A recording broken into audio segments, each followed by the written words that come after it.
मंडळी, आता तर घरातलं वातावरण शांत दिसतंय, पण खरी गोष्ट वादळ दाराशी उभा आहे. कारण नंदिनी, वसू आणि रम्या यांच्यातला भडका कधी पेटेल हे सांगता येत नाही. पुढे काय होणार बघा. या भागात नंदिनी वर्तमानपत्र हातात घेऊन येते आणि वसू रम्याला सरळ प्रश्न विचारते, काय सुरू आहे तुमचं? पण नेहमीचा डाव, वसू मुद्दाम विषय बदलते.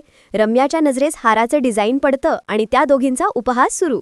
त्या नंदिनीवर आरोप करतात, जीवाला दोष देतात आणि संधी मिळताच त्याच्या मेहनतीची थट्टा करतात.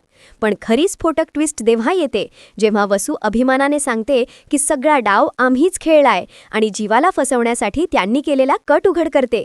नंदिनीचा राग शिगेला पोहोचतो. ती त्यांना सुनावते, जीवानं घरासाठी केलेल्या त्यागाची किंमत सांगते आणि त्यांचं विषारी खेळ उघडपणे फोडून काढते. आणि मग धडाकेबाज घोषणा. नंदिनी ठामपणे म्हणते की आजींचा हरवलेला हार परदेशात गेला असला तरी मी शोधूनच काढणार.